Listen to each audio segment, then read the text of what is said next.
Welcome back to Traveling So Good. I'm Keegan Carlson. And I'm Logan Hacking. And this week, we're going to be talking about our latest Costa Rica adventure. We just got back from 18 days in Costa Rica and had an absolutely amazing time. And today we just wanted to talk a little bit about some of the places and activities that we went, this being our fourth time. So a little bit more off the beaten path as opposed to the big hitters that you would want to do on your first or even second visit. But this being our fourth time, we did some really unique stuff that we wanted to talk about. Yeah, we really wanted to go to some different parts of the country that we'd never seen.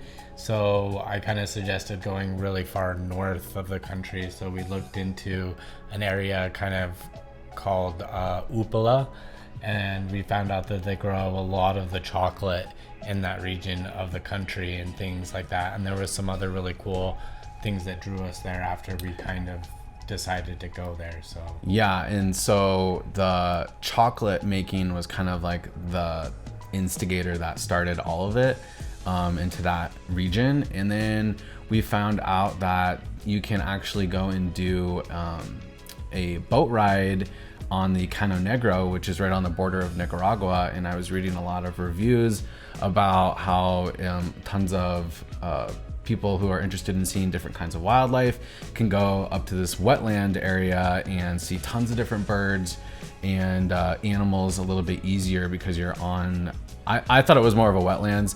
It ended up being basically like a boat ride on a river, but it was still really cool because you were pretty much on the river with the lush jungle on both sides of you. And so you saw lots of animals kind of on the banks of the river and birds like flying all around. yeah, it was a really cool experience. There was lots of different birds that we saw. It was cool because it had just been raining a ton, so it cleared up just for the time that we were on the boat. So there was a lot of different things out trying to get sun and out of the rain. Yeah, and so we went up to the Upala area because we wanted to see the chocolate. So we found a really cool chocolate tour. It was called Tree Chocolate Tours, I think. And we had never actually done a chocolate tour in Costa Rica at all on any of our other visits. And so we didn't really know what to expect. And it was really cool. And this one was even more interesting in that it was kind of off the beaten path. So it wasn't like a big built up touristy type of activity. Yeah, it was wasn't literally like a big operation where they were turning and burning tons of people in and out. Yeah. So it seemed a lot more like intimate and a little more like authentic. We saw a lot of like cool plants that we'd never seen before. Like I'd never seen a vanilla bean, which I didn't realize it grew on a vine, which was really kind of cool. Even peppercorns grow on a vine as well, which was really sweet to see, like a huge peppercorn bush and try like it right off the bush. It was like crazy spicy. And I mean, that was just even some side things. The chocolate tour itself was super cool.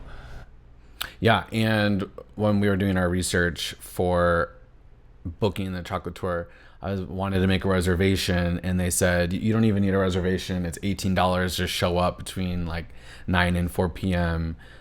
So when we showed up, we were pretty much, there was one other party of like 4 people. And then it was literally, we had like a private tour with a guide just for us. And so we could really go at our own pace, ask as many questions as we wanted to. And yeah, it was just a really cool experience. It felt super authentic. So yeah, it was pretty fun too. Our like guide was just barely learning English. So he was like trying to say as much stuff in English as he could and things like that. So it was kind of fun. Yeah, it was really, really fun. So if you're in this region, to be a little bit more specific, it's the main-ish town is called Upala, but it's also part of the more commonly known area for the Rio Celeste, which is like an hour and a half from the La Fortuna Arenal, kind of like northwest of La Fortuna and Arenal area. The main draw is actually the national park called Parque Nacional Volcan Tenorio. And that's the name of the national park, the volcano that you go and do the iconic hike to the Rio Celeste, which is that insanely blue waterfall. And river basically. And our first trip, we did the waterfall, which was really, really cool. Like, the hike was incredible. We drove from La Fortuna for the hour and a half there, did the hike all the way down, saw the waterfall, all that kind of stuff. Because you go kind of like up above it too, where you can kind of see where the volcanic activity puts different minerals and things into the water to make it that blue, and it mixes into a freshwater spring to where it like makes it the whole river that blue. So it was kind of really cool to see that. And then you hike down and can see the bottom of the waterfall. Yeah. But we did that all in our first trip, so it was kind of cool to go to the same area, but then just see the river, just see it where it turned in just a solid river. Yeah, and so like if it's your first time in Costa Rica, staying in like the La Fortuna Arnold area, you could easily, like we did, make the day trip to go do the hike. But if you have a little bit more time, like we did this trip, you could actually stay in that region or that like area. And there's actually a lot more activities to do around there that I didn't even know about. And so we spent 4 nights up there, kind of the first bit of our trip, the 18 days this time. And so we did something really cool. You can actually do tubing on the river, on the Rio Celeste, just outside of the national park. There's lots of tour operators where you literally hop in inner tubes and you go down for a couple hours. You float down the river, and there's some like small rapids, but you're in that incredibly blue water. And it was a beautiful day, and it was just really cool to be able to kind of spend more time like in the actual river. And because you're literally floating like through the rainforest, so as you're like in the inner tubes, like you really get a different perspective of the rainforest and like all the trees and all the stuff that's growing in there. And it's just like the sounds of the like the nature and the birds and everything. You can hear monkeys, and you know, some of the parts there was some pretty good rapids in the inner tubes too, so it was pretty fun. Yeah, and so that we did the chocolate tour, we did the tubing on the Rio Celeste, and another thing that I found when I was researching, when we decided to stay in this area for a couple days, back in 2018, this nature reserve opened to the public that was previously not available to the public, and it's called Taper Valley Nature Reserve. And tapirs are actually the largest terrestrial mammal in Central and South America. They're endangered, with only 5,000 of them estimated to be alive right now, with 1,500 of them in Costa Rica. And we actually, the first time when we were in Costa Rica, you see the outline, you see the animal like kind of marketed all around, but they're on signs. They're like stuff, just like the monkeys, and the sloths. Yeah. So you see all the signage for these tapirs, but what a lot of people don't realize is they're extremely uncommon and rare to see. There's actually, based off of what I've read, there's pretty much 2 main areas to see the tapirs in Costa Rica. You can see them in Corcovado National Park, which is on the Osa Peninsula, which is the southernmost part of the country. Apparently you can see them, there's a lot of them down there. And then the other area that you can really most likely see them is in this Taper Valley Nature Reserve. And it's a part of the national park. The reserve kind of like combines into the national park. So they have like a huge area right there, but they have been, they're in this protected reserve where they're studied. And so I was reading all these things, and they have a night tour that you can go, and you're basically going and looking for the tapirs. Now you're not guaranteed to see them, but you have a really good chance of seeing them. And so because it's like their best habitat, they have like their food sources, they're like where they like to hang out, where they like to sleep, all those kind of things that they really enjoy. Like their environment is perfect there, so they like to have their babies there. So it's a really good area for them to study the animal. And like they found a lot of different really cool things about it, that there's a tree that only is propagated by this animal alone. So without the animal, like the tree would no longer exist. So they're now trying to like get the seeds out of the poop and grow the tree and transplant it at different places, so it'll bring and have more tapirs be there. Yeah, we found out that there's like 3 main things that they're working on researching and preserving in this nature reserve. 1 being the endangered tapir, 2 being this endangered tree, this rare tree that the tapir is the only animal that can propagate it because they eat it, and then in their poop, basically in their digestive system, breaks down the outer coating of the seed to where then it can germinate after it's without it being eaten and digested. It has a gel type of protective layer on the seed, and so it won't ever propagate. So the tapir has to actually eat the seed, dissolve that the cell or the membrane around it, and then the manure is like the fertilizer for it to grow. And so they're working on preserving those 2 things, and then they actually found a new species of a frog that's only been found in Tapir Valley. I think it's called the Tapir Valley tree frog. And there was tons of research in trying to find out if it was actually a new species of a frog, or if they originally thought it was just a juvenile of another frog, but they saw it mating with the mating sounds and everything, and so that was a mature frog. And it's crazy. He showed us a picture, and they look almost identical to another species of frog, but except the stripe on the back only goes halfway down the frog, not the full way. Yeah, and it's really, really small. But it was kind of interesting too. Our tour guide, his brothers, is the one that discovered the species, and he was explaining to us that like during COVID it was like kind of a good and bad thing, because not a lot of people came and they couldn't do a lot of things, but they got to do a lot of research because there wasn't anything else to do, and they could be out by themselves doing different things like studying this frog days and days on end to make sure that it was a separate species of frog. So it was kind of interesting to hear about different parts of the world and what they were doing during COVID, and the different things that also came because of it. Yeah, so nature enthusiasts, if you're in that area, it's definitely worth spending a night in the Rio Celeste area just to do this Tapir Valley Nature Reserve tour. We saw a lot of really cool things, not just the tapirs. Yeah. We saw a lot of really cool frogs, different frogs, tons of frogs. We saw different snakes. We saw 2 different types of vipers. Yeah.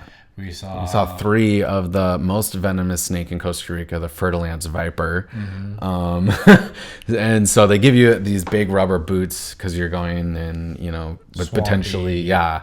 But it was a really, really cool experience. And we saw 3 tapirs. Mm-hmm. Saw 3 tapirs, was really cool.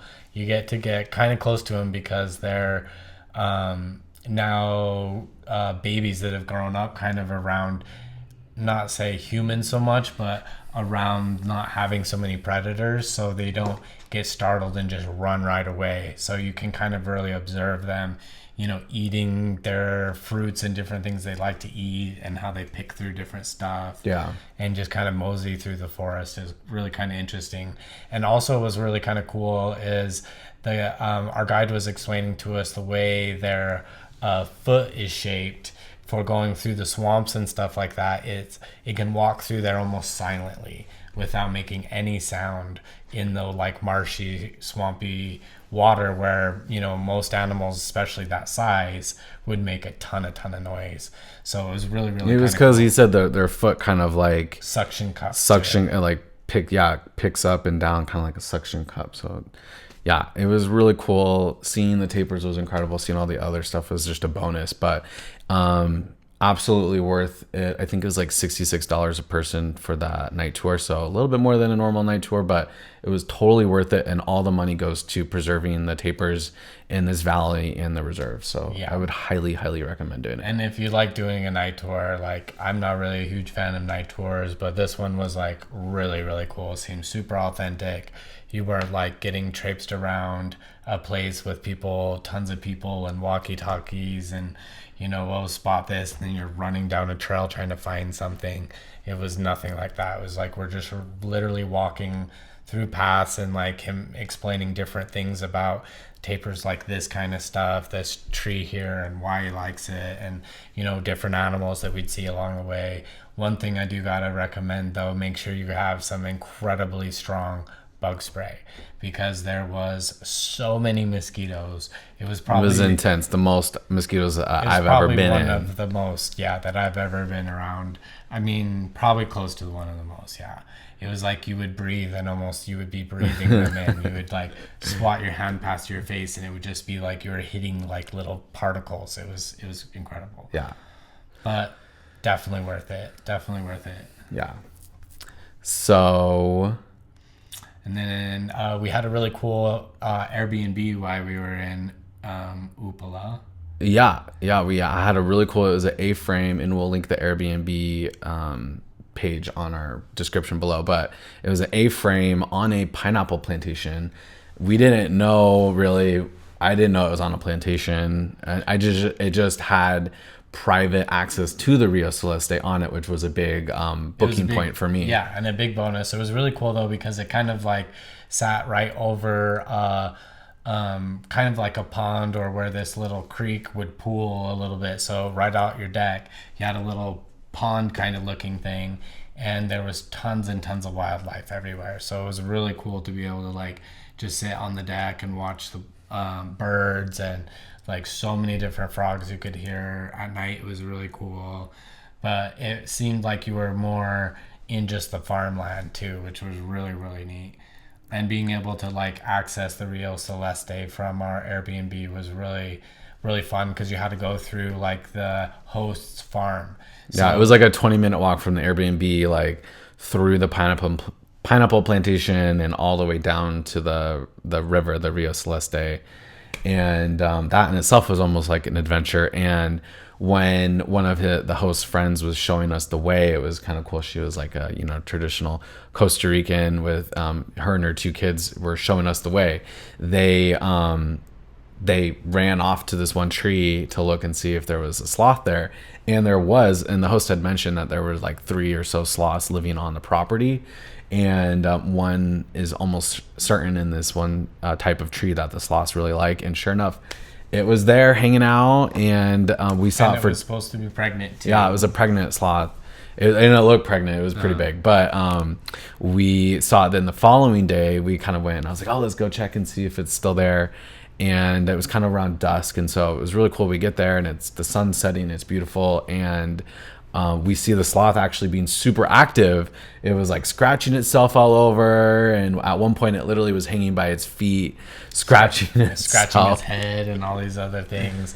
And then it was kind of interesting too. Later we found out that it scratches itself because it has little like a parasitic moth that lives in its fur. Yeah, that lives in its fur, so it kind of makes it itch, but it's kind of like the moth helps and doesn't help it because the moth eats the algae and moss that grows on its fur. So without it, it would like get too much of that growth on it.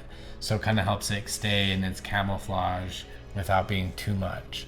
But it also drives it a little crazy, he said, by squirming everywhere. But it was cool. I would definitely recommend staying at the Airbnb just for the convenience of being kind of close to the area. You have a ton of privacy. There's really not a ton of resorts in the area. There's one other resort, I believe it's called the Hideaway Rio Celeste, which is like a 5-star, you're paying like $600 a night. We ate dinner at one of its restaurants one night, and the food was really good. Yeah. They had some really good restaurants that were just kind of some authentic Costa Rican food, kind of steakhouses. They have a lot of like open grill steakhouse type of concept things, but it was good. We just ate steak one night, I think. No, we did shrimp. We had shrimp, which was really good. But I would say like out of a lot of the cities in Costa Rica, this whole like Rio Celeste area, it was probably the least touristy and like more like untouched, authentic than any other place in the country. I mean, like in terms of like meal prices, for like breakfast, we'd go and it was $7 for breakfast. It was like almost $15 for both of us. So it doesn't have like a ton of tourist infrastructure. So it definitely felt like a very authentic area in Costa Rica. So definitely would recommend the area. It was super fun, and I'm really glad that we spent 4 extra days there just to kind of explore the area and take it all in. Absolutely. It was definitely worth it. thanks for listening to our first YouTube video. Make sure to subscribe, like, and share this video, and be on the lookout for part 2, where we talk about our next city that we went on our 18-day Costa Rica trip. See you next week.